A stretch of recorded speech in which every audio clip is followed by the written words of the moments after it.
Okay, so this video is going to focus around one instance of essay. I wanted to put all the essay allegations into one video, part 3, final video until Jimmy responds at least. I sort of overestimated how easy that would be as far as like getting everything approved with victims and lawyers, and like also, traditional media is involved. They've been DMing me, New York Times, Time Magazine, also like documentary people. I don't know. You're like, hey, I've worked with Netflix and Hulu and Apple TV and Peacock. Are you interested? And I'm like, I don't know. But, I think people should go to those more legitimate sources to get their stories out. So I've been referring people to other people because traditional has, more resources than I do and better legal protections than I do for sure. I do have sort of that bigger project, the original part 3, and I have a lot of other interviews and other allegations that I'm working on putting together, so I have something for when MrBeast responds. If his response is bad, then I can sort of point out, hey, he lied here and he deflected and straw man argument or whatever. As well as like dropping new allegations and doing it in an opportune way so that they get the most eyeballs. But yeah, I just wanted to say this is just around sort of one allegation. Also, everything in this video is allegedly. This video is not monetized. It's for educational purposes only. This is matters of public interest. I'll put a full disclaimer on the screen. But yeah, here's the video. Okay, today I'm going to be covering MrBeast's secret CEO, James Warren, and his involvement in essay and essay cover-ups, like the one including his best friend, LaKoya Hill, who also happens to be MrBeast's secret chief operating officer, or was. And then I want to touch on the man himself, Jimmy Donaldson. MrBeast has very publicly and transparently been engaging in a massive cover-up, deleting a lot of evidence, and I think a lot of this cover-up is going sort of completely under the radar. We're not even aware of what's being swept under the rug, and they're getting away with hiding and deleting evidence. After I called out James Warren by name in my last video, his Instagram and Facebook got taken down, and his LinkedIn got taken down. So quick profile on James Warren. He's Jimmy's cousin and secret CEO, and I say secret because they're not very open about that fact. Like he doesn't post about it on social media. It wasn't ever attached to his LinkedIn. He's never featured or really referenced anywhere. I heard that he's very aggressive. I've heard him referred to as a psychopath who screams at people and hits his girlfriends. There's allegedly domestic violence charges that were filed against him. And I say allegedly because it turns out there's a lot of people in North Carolina named James Warren who assault their girlfriends, I guess. So I'm still having people look into these cases, specifically that surprise witness on YouTube. She's been super helpful in behind the scenes, just submitting freedom of information requests and just helping me out a lot in general. She's super nice, super smart. She'll be posting a lot of updates on her channel, as she has been about the MrBeast situation. MrBeast's video caused a military operation. James Warren, also allegedly an ex-drug addict. I've heard that he offered cocaine and hookers to editors to stay late. And then the really big thing is that there was some incident between him and a female colleague that resulted in the female colleague leaving the company and receiving 3 years in severance pay. I'm still actively looking into this incident, so if you have information, let me know. But I've heard from multiple credible sources that this is true and this did happen. Also, I should quickly clarify that a lot of this investigation is allegedly. That's sort of the nature of these instances. I have a lot of testimony, corroborating testimony. But the reason I'm publishing this is that hopefully it brings more information to light. Like after, the Jake Weddle interview got posted, which was all mostly testimony, people came out corroborating a story, and then ultimately Jimmy ended up apologizing and offering him $190,000, which to me I think is most likely an admission of guilt. You don't apologize for things that you didn't do. So anyway, I just wanted to get that out of the way. But what's not allegedly is that James Warren was the former COO of acquisitions of a real estate investment firm called Greenstone Ventures LLC, which is one of the businesses listed in this indictment of his former business partner, Joshua Hutchins, who was sentenced to 10 years in prison for running a real estate Ponzi scheme. Ponzi schemes are great up until they just go bust. So before working at MrBeast, James Warren was involved in a literal fraud. In fact, he's actually mentioned in the court transcripts of this case. This is the sentence hearing for Joshua Hutchins. I'm going to highlight testimony from just one of these victims, a retirement-age woman named Sylvia.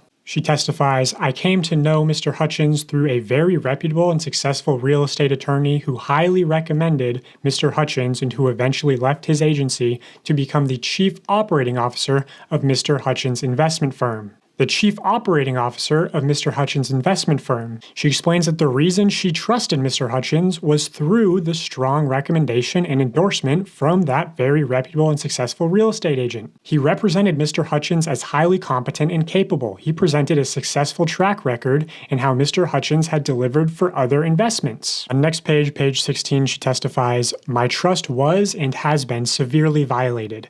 This is the equivalent of financial. Many of us entrusted Mr. Hutchins, who we've come to know to be fraudulent. Just $1.3+ million of worthless paper signed by him fraudulently misrepresented in the courts." So Hutchins was convicted for soliciting investment monies by telling victims that their money would be put to work on a specific property. In fact, Hutchins did not put all the investor funds to work on the property on which the investor was solicited to invest, and instead regularly used investor funds on other properties or personal expenses. Now, what kind of personal expenses? Well, apparently he bought an AR-15 and hundreds of rounds of ammunition. His wife had a domestic violence order of protection against him. He's accused of calling his wife a lying rat and sending menacing photos of himself in tactical gear in the woods to her friends and family. Again, according to Sylvia's testimony, James Warren represented Mr. Hutchins as highly competent and capable. She continues on page 17. "James Warren, the then realtor who recommended me to Hutchins, also encouraged us to work with Mr. Hutchins on trying to make it work, and we did until it became very evident as to his apparent intent of complete fraud." So James appearing to sort of try to mediate this exchange, saying, hey, give him a chance, don't pursue him, don't sue him, just make it work, right? The real losses due to fraud are evident. Financially, he's devastated my retirement. I can only hope and thank the good Lord that I have a brain to be able to function and try to earn back as much as possible. The impact, over $1.3 million in real losses. These are not, I got a piece of property, it was all fraud. She goes on to describe her financial troubles through the years, supporting her mother who had Alzheimer's disease, how in the crash of 2008 she lost her job and for 2 years was unemployed. In 2014, she had a severe cancer diagnosis, was out of work for over a year. She continues, "In spite of all that, I've lived very frugally and tried to make things work. I've made him know of all my history and I told him I could not take the risk. He and James Warren, the then realtor, stated, 'Oh, real estate.'" She goes on to describe how they presented it as a safe investment opportunity for her, and then James Warren's business partner defrauded her of $1.3 million. Now, can I claim definitively that James Warren was aware of the fraud that was taking place and willingly complicit in helping Mr. Hutchins defraud old ladies? No, but from what I've heard of James Warren's character, how he's hit ex-girlfriends, not let them leave the house, beat his dog, defrauded people in his own ways. Creative Juice is an interesting one that could be looked into, which was done with MrBeast, as well as another scheme that we'll get into that he conducted with LaKoya Hill. I personally believe that when he was working with Mr. Hutchins, he was in similar company. I think the COO of acquisitions would know and be sort of responsible for properties not being properly acquired through the court system. But again, that's my opinion. That's all allegedly. Now, on to his alleged best friend, LaKoya Hill. They both went to UNC Chapel Hill together, and they both, after graduating, got into real estate. But by 2017, LaKoya Hill was running an adult entertainment event business in San Francisco called LaKoya Hill Entertainment. Then in 2019, he was hired to MrBeast as a producer.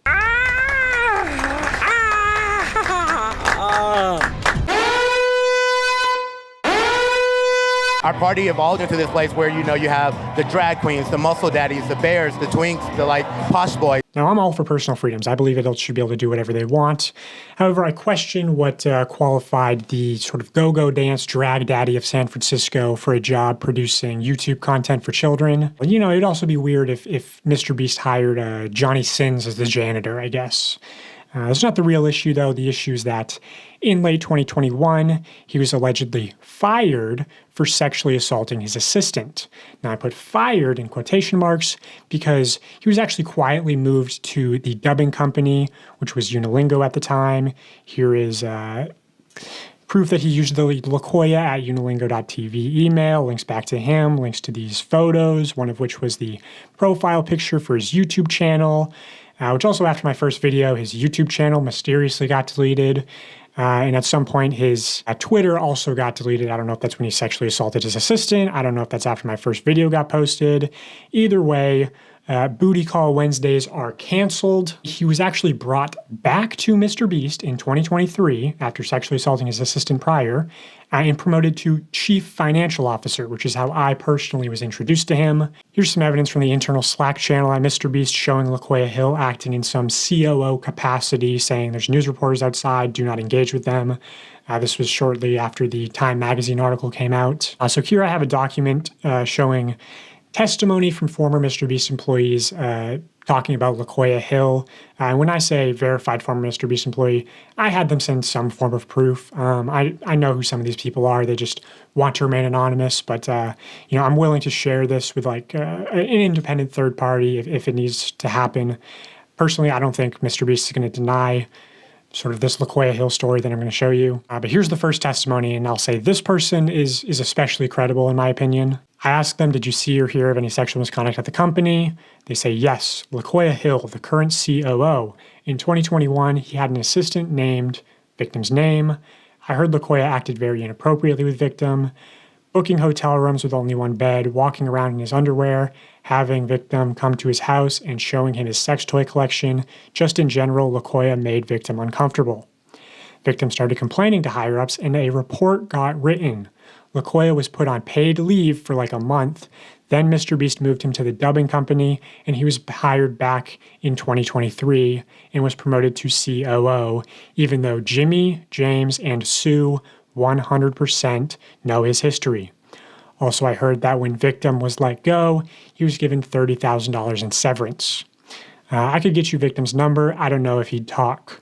I respond, yeah, that'd be great. Also, is there proof he moved to the dubbing company? I could look. It was the original dubbing company called Unilingo. MrBeast practically forced them to hire LaKoya, and then they poached Unilingo's employees and copied their whole business and created Creator Global. Verified employee number 2. Asked them the same question, have you heard of any sexual misconduct at the company? They say yes. I don't know how to spell the name, but LaKoya, something like that. He was brought in last year after having not worked there for a year or so at a very high level. I respond, LaKoya Hill. They say the reason he had been asked to leave previously is that he had sexually harassed someone that still worked at the company when he was brought back. Yes, LaKoya Hill. But they brought him back knowing he had sexually harassed an employee previously. And people often talk about LaKoya making them very uncomfortable on shoots. I verified employee number 3. I'm looking into more accusations of sexual misconduct at the company, wondering if there's anything you could corroborate. Have you heard of anything about LaKoya Hill? They respond, the old gay guy who likes to bang 18-year-old straight employees? Yeah, I've heard of him.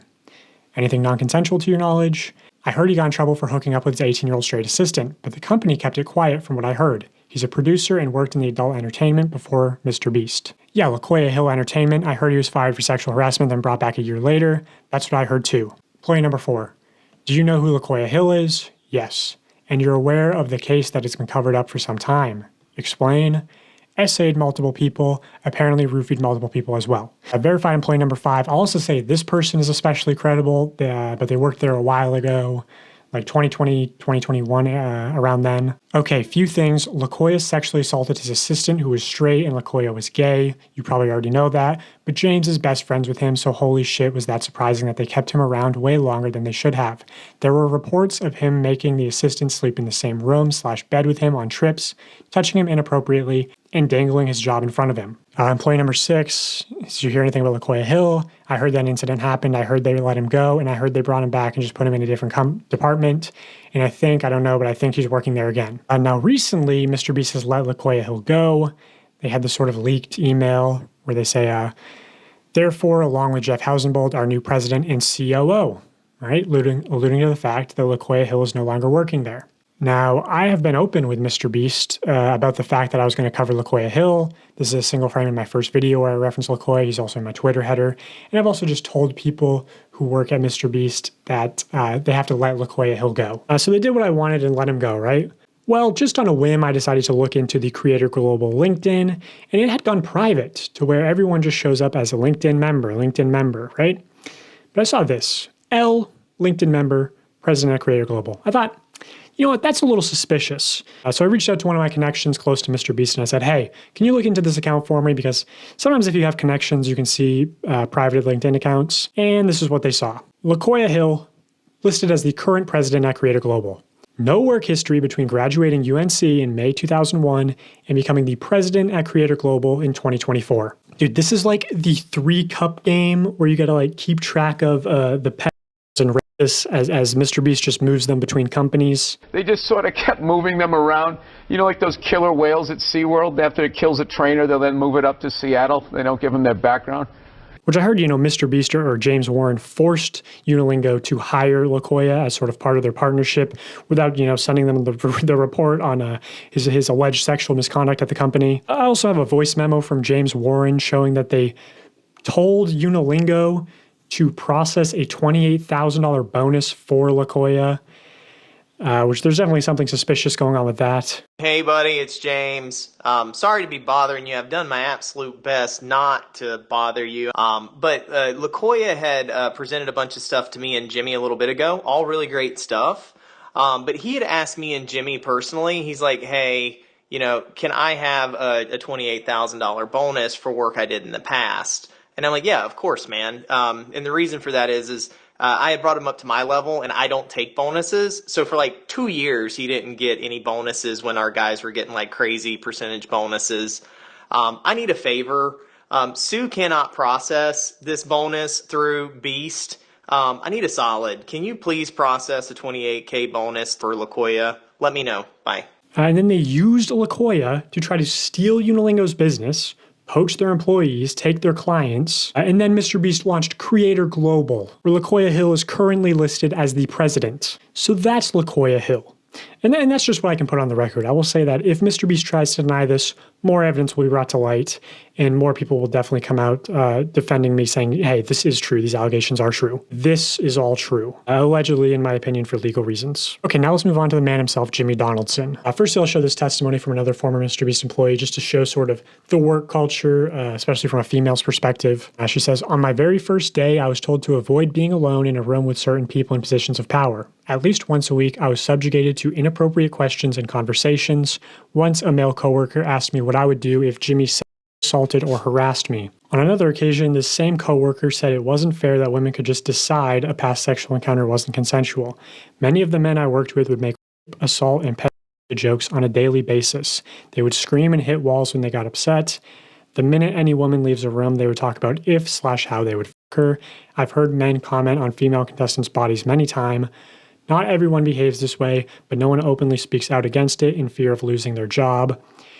If you complain about any of this, you'll be shamed for being too sensitive or just ignored. You can't take anything to HR either because Jimmy's mom runs it. It's pretty common for people to essentially get paid to leave and stay quiet if they make enough noise about something. There is no employee handbook, by the way. If you ask for one or what the company's policies are, they just tell you to ask them and they'll let you know if anything is against the rules. But again, there's nothing in writing, which is true. The leaked document is just the production manual.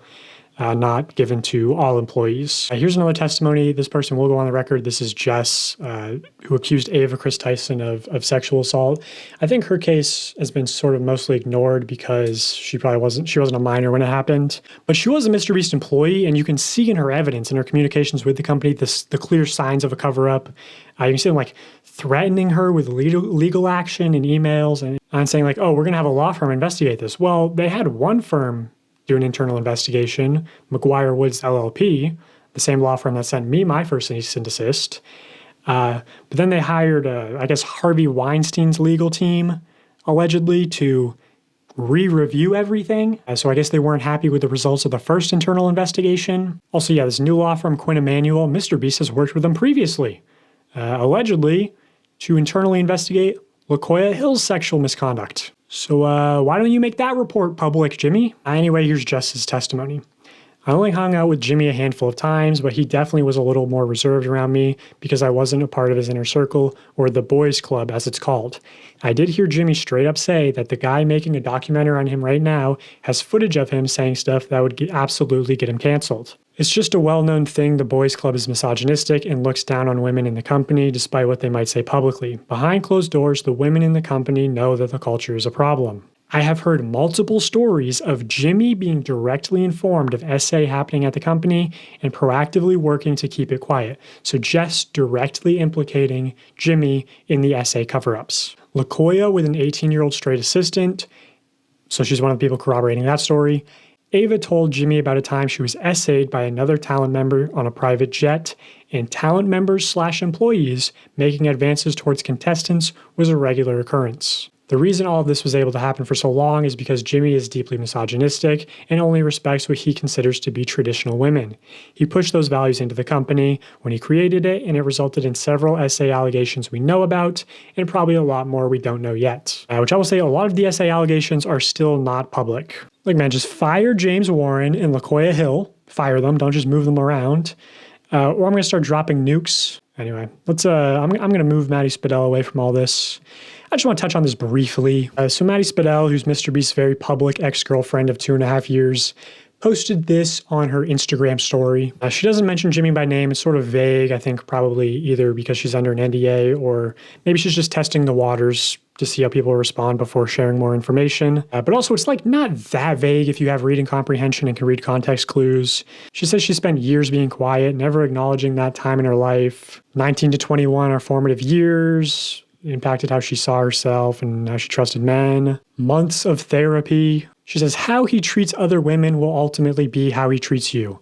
So how does Jimmy treat other women? I don't really get along with women. I don't really get along with women. I don't really get along with women. Well, women are stupid because they're inferior to men. That when she and a group of contestants who were menstruating during the event had asked the production staff about getting their underwear more quickly, she had been told that it was not a medical emergency. You'll never actually respect a woman, but just act like you respect them. My God. MrBeast withheld my birth control. I have ovarian cysts. You can't just stop taking birth control. I don't really get along with women. Also in this podcast, Jimmy goes on to talk about his relationship with his current girlfriend, Tia, in very weird ways, in my opinion. For us now, like, an idea of a date is just to, like, take an IQ test and then study and see if we can get a higher. An idea of a date is just to, like, take an IQ test. And then she was like, I'm an author. And I was like, fuck yeah, good.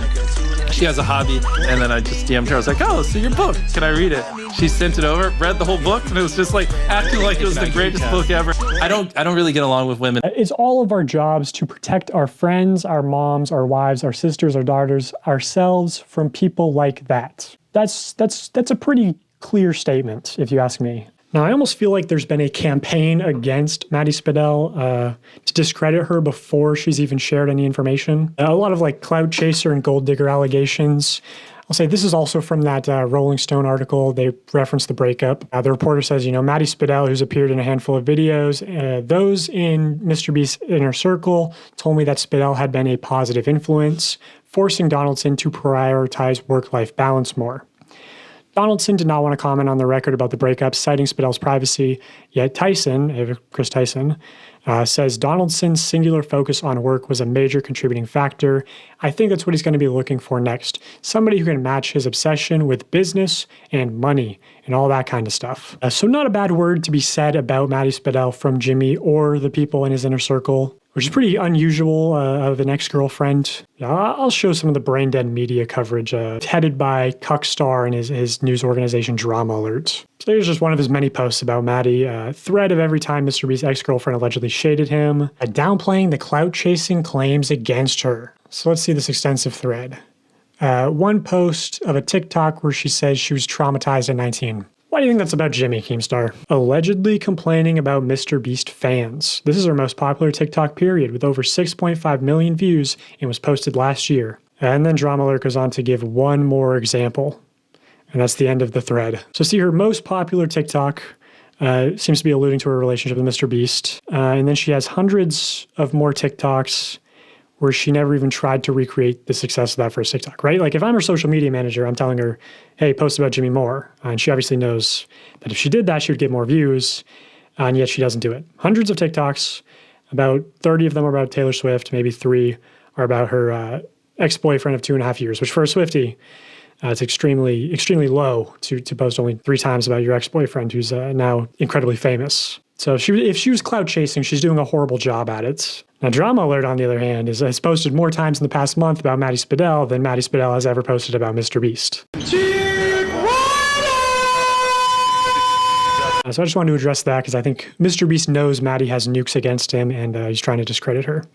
So let's look at this leaked email. This is from MrBeast. It says, yesterday Dawson saved 100 billion. Whoa, guys, whoa. Guys, I don't know how that got there. That was the wrong email. I don't know how that got there. Yeah, so I've actually heard from pretty credible people that this email was not leaked. So, why lie about it? Devious or deceptive tendencies. Here he is quoted in that Rolling Stone article saying, I'm great at lying. But I wanted to focus in on this part where they say, therefore, along with Jeff Hausenbold, our new president and COO, we will be hiring a new chief human resource officer, chief financial officer, interesting, and general counsel, along with other roles to add capacity and competencies to foster a better internal culture as we continue to grow. So what's interesting about this is that the only person named in an initiative to foster a better internal culture is Jeff Hausenbold. But what's ironic about this is that Jeff Hausenbold has been in the news previously for the internal culture that he helped create as managing partner at SoftBank Vision Fund. Here's New York Post. Nasty executives shaped macho culture at SoftBank Vision Fund. And here's Bloomberg Business Week. SoftBank Vision Fund employees depict a culture of recklessness. It has also been described as an environment of sycophancy and harassment. So seemingly all the problems that people have with MrBeast's internal culture. But this Bloomberg article also goes to call Jeff out by name. Jeff Hausenbold collects cars, including a blue Ferrari, and claims to own a 20,000 bottle wine cellar, although he doesn't drink himself. Acquaintances describe him as smart and arrogant and almost entirely lacking in self-awareness. He's also gotten away with some questionable behavior.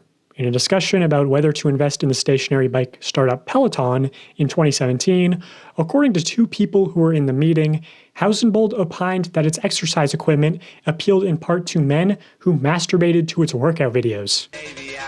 Dude, I want to jerk off! Fuck! I want to jerk off! Look at this! SoftBank denied the claims, but it's an oddly specific thing for 2 people to make up a story about masturbating to Peloton workout videos. So yeah, maybe I don't see the vision with hiring this guy as the new president. Also, this is just what I can share right now. I do have more information that I'm trying to get out. Trying to get permission from the victims and everything. Also trying to save some things for when MrBeast responds. So anyway, yeah, thanks for watching.